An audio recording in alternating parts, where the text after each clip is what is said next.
city again, bitch.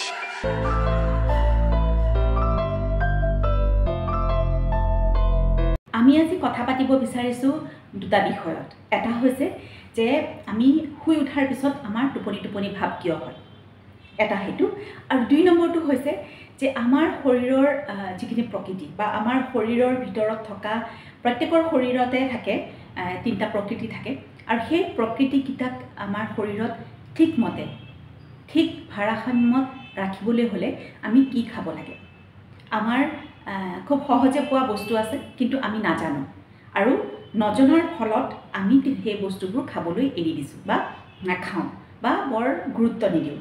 গতিকে কি এনে এটা বস্তু আছে আমাৰ পাকঘৰত বা আমাৰ বাৰীৰ চুকত, যিটো বস্তু খালে আমাৰ শৰীৰত যিখিনি আমাৰ প্ৰকৃতিখিনি ঠিকে ৰাখিব, আমাৰ শৰীৰৰ ভিতৰখনক এটা ভাৰসাম্য কৰি ৰাখিব আৰু ৰোগ প্ৰতিৰোধ কৰিব পৰা ক্ষমতা বৃদ্ধি কৰিব। গতিকে এই দুটা কথা আজি আমি কথা পাতিম, আৰু মই এই দুটা কথা মোৰ জীৱনত মোৰ অভিজ্ঞতাৰ পৰা আপোনালোকৰ লগত কথা পাতিব বিচাৰিছোঁ।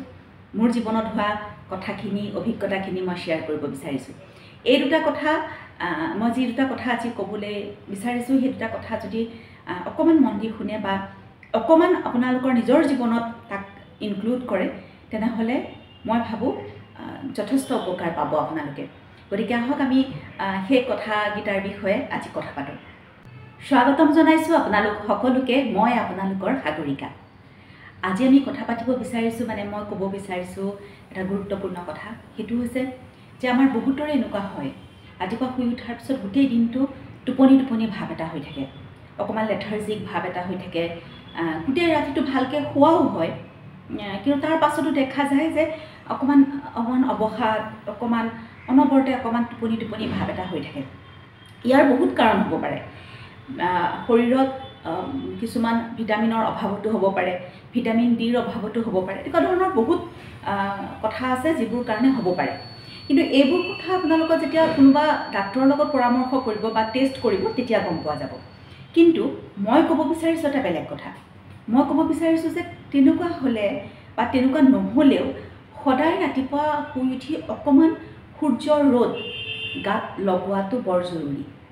কাৰণ ৰ'দে যেতিয়া আপোনাৰ গাত পৰে, তেতিয়া অতি কমেও 15 মিনিট বা 20 মিনিট সময় যদি ৰ'দটো লোৱা যায় ৰাতিপুৱা ভাগত, তেতিয়াহ'লে এই যিটো টোপনি ভাৱ, এই যিটো অকণমান দুৰ্বল নিচিনা হৈ থকা এটা কথা, সেইটো নোহোৱা হৈ যায়। আৰু কি হয়, সূৰ্যৰ পোহৰটো গাত লগাৰ লগে লগে আমি সকলোৱে জানো যে ভিটামিন ডিৰ এতিয়া বহুত ধৰণৰ অভাৱ হৈছে প্ৰত্যেকজন ব্যক্তিৰে। কাৰণ আজিকালি অধিক সংখ্যক মানুহেই ঘৰৰ ভিতৰত থাকে, গতিকে ভিটামিন ডিৰ সাংঘাতিক ধৰণৰ এটা অভাৱ হৈছে মানুহৰ শৰীৰত। গতিকে সূৰ্যৰ পোহৰ এটা খুবেই জৰুৰী কথা গাত লগাটো।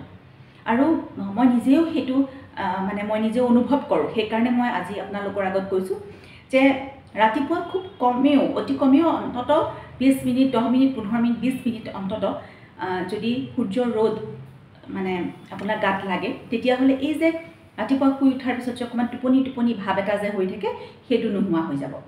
আৰু গোটেই দিনটো চাৰ্জ হৈ যাব, এনাৰ্জেটিক হৈ থাকিব। আৰু এটা কথা, যিসকলে যিমান পৰা যায় প্ৰয়োজন নহ'লে, কথাটো কৈছোঁ, প্ৰয়োজনততো চাবই লাগিব, প্ৰয়োজন নহ'লে যিমান পৰা যায় স্ক্ৰীণৰ পৰা দূৰত থাকক। যিকোনো স্ক্ৰীণৰ পৰা, mobile screen, computer screen, TV স্ক্ৰীণৰ পৰা দূৰত থাকক। আৰু ৰাতি এটা নিয়ম কৰি লওক যে ৰাতি শোৱাৰ আগতে অন্ততঃ 1 ঘণ্টাৰ আগতে আপোনাৰ স্ক্ৰীণ চব অফ কৰিব। তাৰপিছত 1 ঘণ্টাৰ পিছত আপুনি শুব। কাৰণ যেতিয়া স্ক্ৰীণ চাই শোৱা যায়, তেতিয়া মনটো ডিষ্টাৰ্ব হৈ থাকে, আমাৰ মস্তিষ্কটো অলপ অশান্তিত থাকে, অলপ ডিষ্টাৰ্ব হৈ থাকে। তেতিয়াও মস্তিষ্কই এইটো ভাবি নলয় যে আমি এতিয়া শুব লাগে। গতিকে অন্ততঃ 1 ঘণ্টাৰ আগত স্ক্ৰীণ অফ কৰক। চব স্ক্ৰীণ, আপোনাৰ মোবাইল স্ক্ৰীণ হ'ব পাৰে, আপোনাৰ কম্পিউটাৰ স্ক্ৰীণ হ'ব পাৰে, আপোনাৰ টিভি স্ক্ৰীণ হ'ব পাৰে, 1 ঘণ্টাৰ আগত বন্ধ কৰক আৰু 1 ঘণ্টাৰ পিছত শুৱক। আৰু বহুতৰ এনেকুৱা অভ্যাস আছে যে শোৱাৰ আগে গা ধুৱে, সেইটোও এটা খুব ভাল অভ্যাস। শোৱাৰ আগে গা ধুব লাগে, গা ধুৱে বহুতে, আৰু এইটো ভাল অভ্যাস।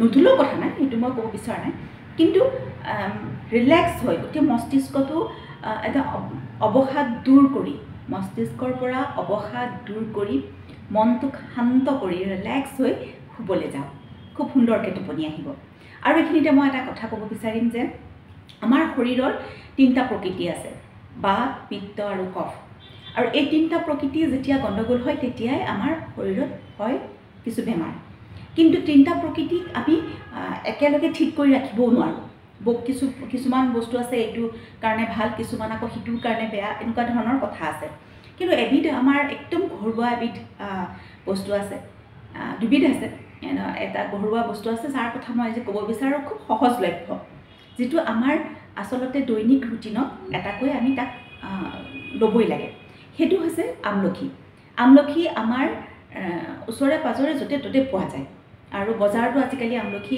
যথেষ্ট পৰিমাণৰ ওলায় গতিকে আমলখি খোৱাটো এটা অভ্যাস কৰি তোলক অন্ততঃ এদিনত এটা আমলখি খাবলৈ লওক আমলখিৰ ভিটামিন চি বহুত থাকে আৰু আমলখিয়ে শৰীৰৰ ভিতৰতো ইমিউনিটি যিটো আছে মানে ৰোগ প্ৰতিৰোধ কৰিব পৰা যিটো ক্ষমতা তাক বৃদ্ধি কৰে আৰু সেইকাৰণে আমলখি সদায় যদি খাই থকা হয় তেনেহ'লে বহু ৰোগৰ পৰা নিজেই শৰীৰে নিজেই নিজক প্ৰতিৰক্ষা কৰে গতিকে আৰু এটা কথা যিসকলৰ কাৰণে যিসকলৰ চুলি খুব মানে সৰে বা স্কিনত বহুত ধৰণৰ অশান্তি বহুত পিম্পলছ বা এনেকুৱা ধৰণৰ বস্তু আছে স্কিনৰ প্ৰব্লেম আছে মুখখন দেখিবলৈ অনবৰত কিবা কিবি উঠি থাকে বা অনবৰত মানে ৰাফ হৈ থাকে বা কিবা হৈ থাকে আমলখি এটা খুব সুন্দৰ বস্তু আমলখি আপোনাৰ প্ৰত্যেকটো দিনত এটাকৈ অন্ততঃ আমলখি ডায়েটত ইনক্লুড কৰক